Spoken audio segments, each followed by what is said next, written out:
Hey folks, in this video I'm going to be showing you how to ferment hard-boiled eggs for extra flavor. So this is a delicious way to prepare your boiled eggs before you use them for making deviled eggs or adding them to potato salads or even just for keeping them on hand in the refrigerator for an easy go-to healthy snack.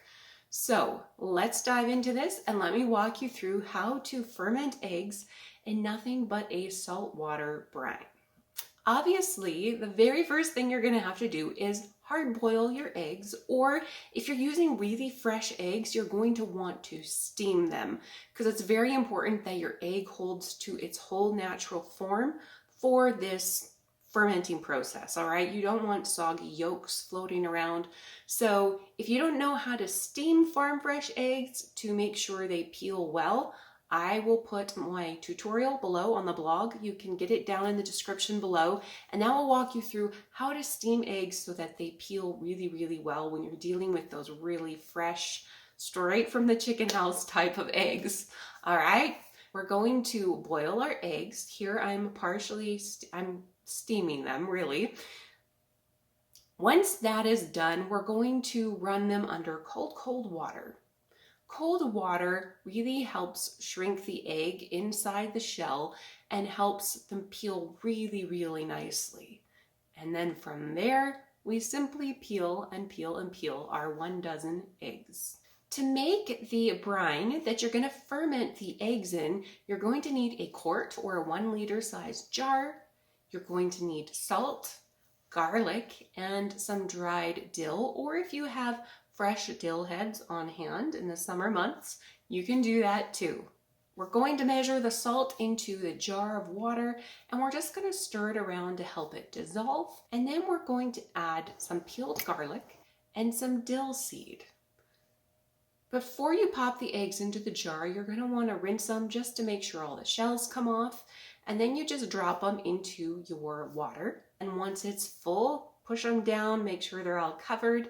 You can add a glass weight if you need to. And then you simply push them to the back of the kitchen counter and let them ferment for anywhere from 3 to 6 days. When your eggs start tasting salty and a little bit zippy, then you know they're ready to go in the fridge. The fermenting in this case does not preserve your egg, and you probably only want to leave these in the fridge for 2 to 3 weeks at the most. In this case, the fermenting doesn't have the preserving qualities that cucumbers or sauerkraut.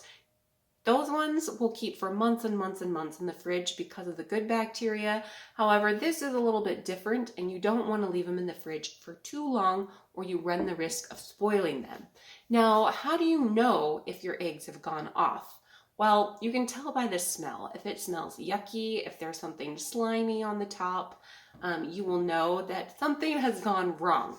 The high salt ratio usually protects them. You don't have any problems with them going wrong. But it will smell a little bit like egg and like salt is what you're going to look for, and that is a sign of a good, strong ferment. I love fermented boiled eggs. I know it's a little bit weird, but they are so yummy, they're so tasty, and it's a wonderful way to keep a really tasty protein snack on hand. You don't have to add salt or pepper to them. When they have been fermented in the salt brine, they already have the salt they need, and so you can just pop them straight into your mouth or mash them up for an egg salad sandwich, and you don't have to add anything in. They carry a delicious, beautiful flavor. It's easy for kids to grab, so it's a great snack that you can create in your kitchen and a quick go-to as well.